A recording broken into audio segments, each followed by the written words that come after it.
Hey guys, it's me, cyoubx, and today I'm going to be doing some 3x3 solves, but I'm going to be talking about rotationless F2L. This is kind of just a fun video, don't take anything too seriously. In some cases it'll be useful as like a tips and tricks video, but for the most part, as you'll see, I'm just going to show you how stupid rotationless F2L really is. However, there are some pretty useful applications, and I'll go over those as we get there.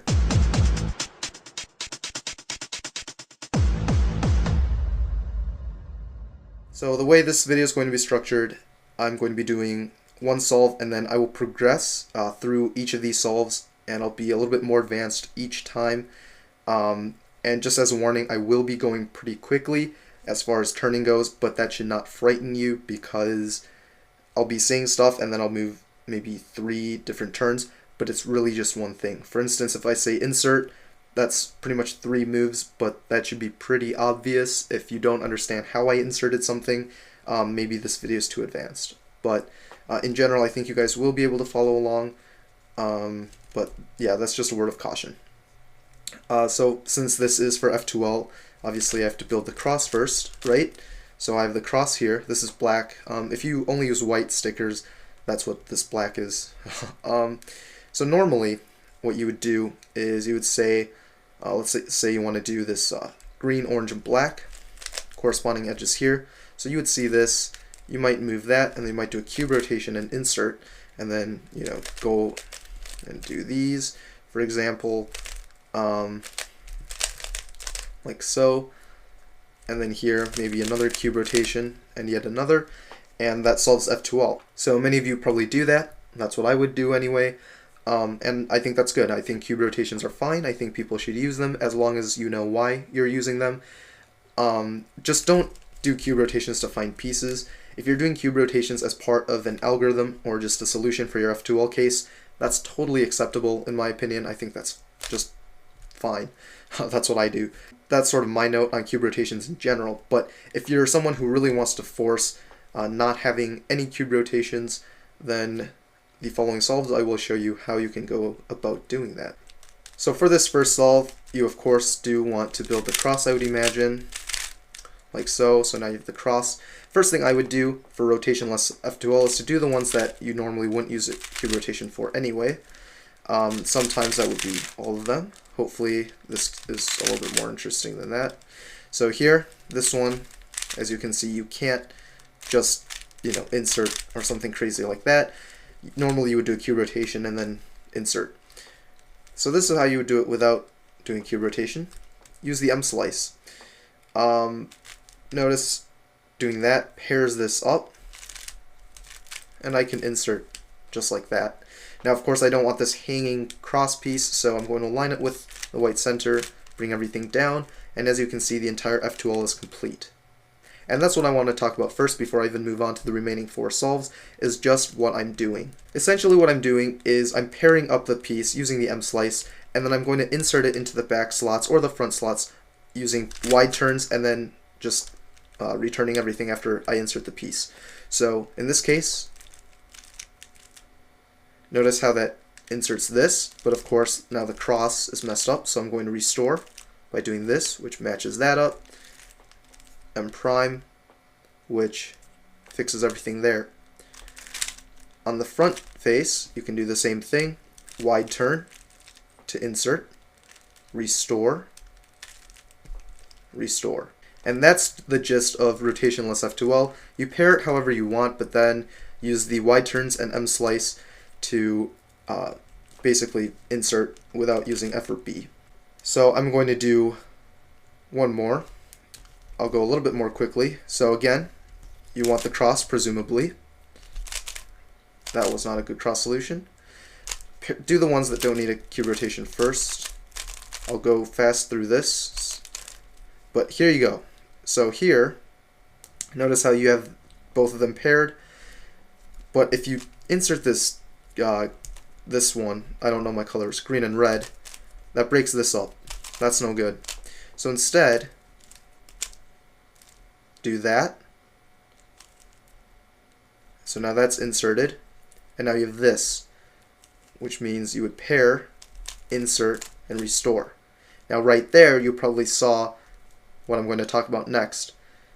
Did you see how redundant that was? That was pretty awful.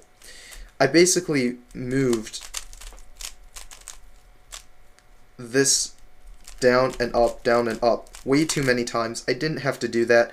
I could have just left it and I would have saved, I don't know, 3 or 4 moves, maybe even more.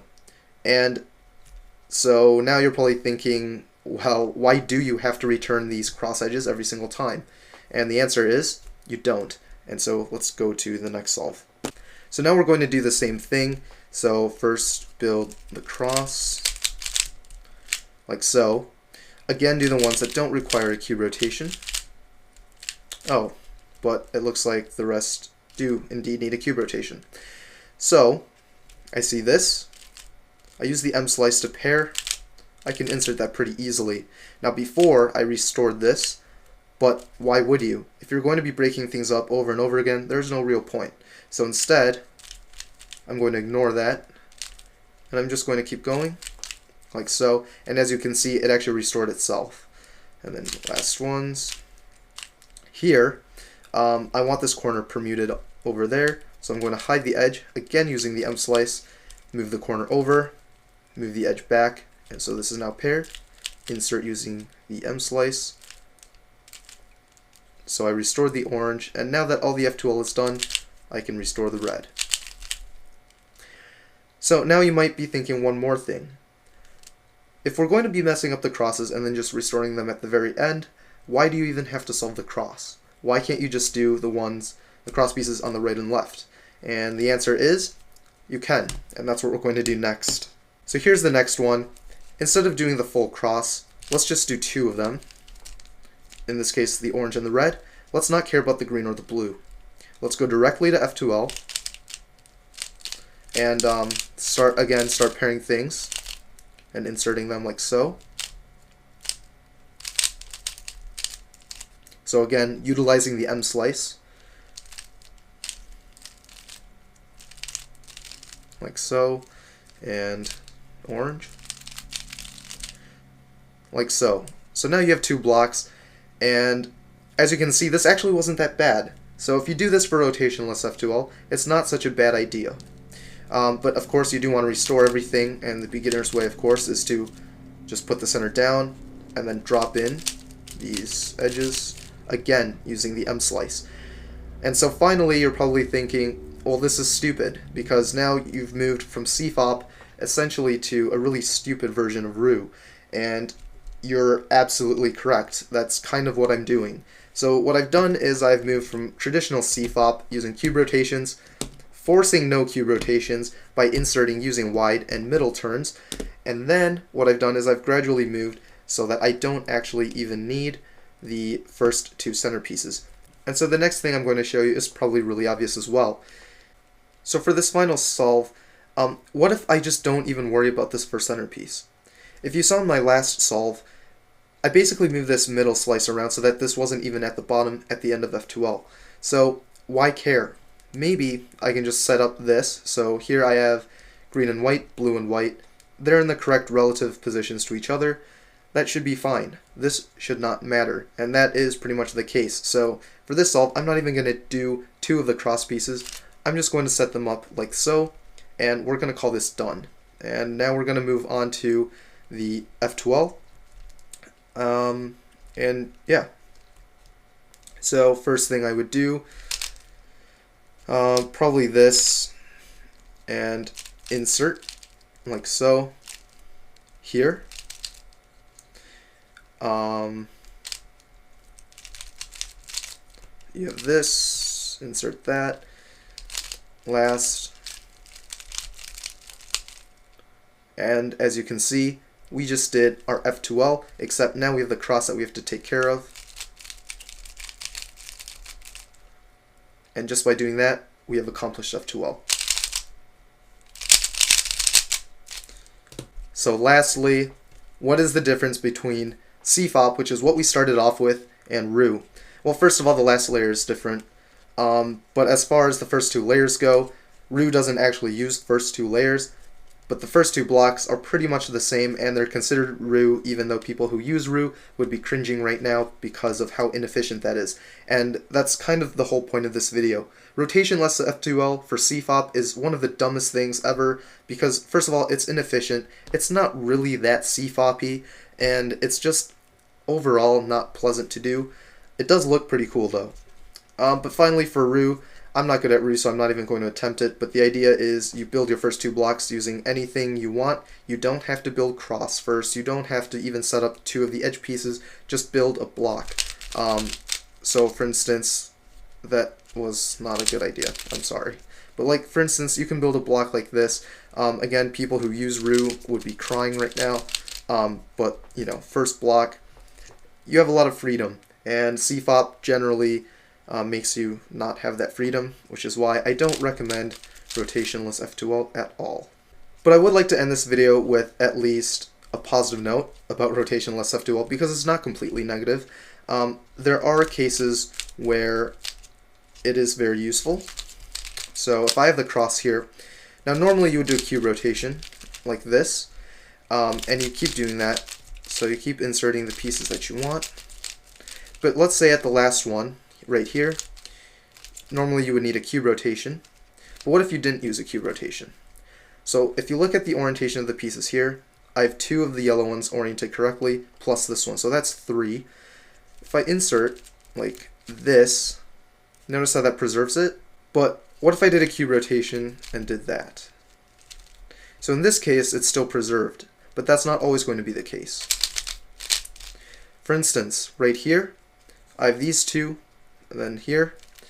If I were to do that, you see I would get a bar, but if I inserted using this rotationless insert, notice how I've controlled all the edges, and now I have a 2-look OLL case. So these inserts are not only good for partial edge control for last layer, they're actually really good for just controlling different pairs in general. So, for example, right here, if I were to insert this blue, notice how this is now broken up. But if I insert the green, using that rotationless insert, I can then insert the blue and then just restore the green. So it's really good for preservation of pieces as well as rearranging pieces to get an easier case. And that works for both F2L, and if you do it for the last slot, that'll orient some of the edges for your OLL as well. So rotationless F2L in general I think is pretty useless. I don't think it's a good idea to force rotationless F2L, but certainly some cases, if you do rotationless inserts, you'll end up with a nice case. And it does have its uses, but don't overdo it. So overall, if you're an intermediate cuber, I wouldn't even worry about practical uses for it. I would just do the cube rotation and be done with it. But if you're a little bit more advanced and you're feeling saucy, then you can give it a try. So if you have any questions or concerns or whatnot, you can feel free to leave a comment, and I will try my best to answer you. This was just a slacker video, obviously. I hope you had fun though. I thought it was pretty interesting, and there are other ways to do rotationless F2L, obviously. What I said was not universal, or no, that's not the word I want to use. There are other ways to do it. I didn't explore all of your options, but I think for the most part, hopefully you guys had fun with that video anyway. I have to go now, so yeah. Thanks for watching. Hope you guys had fun. Toodles.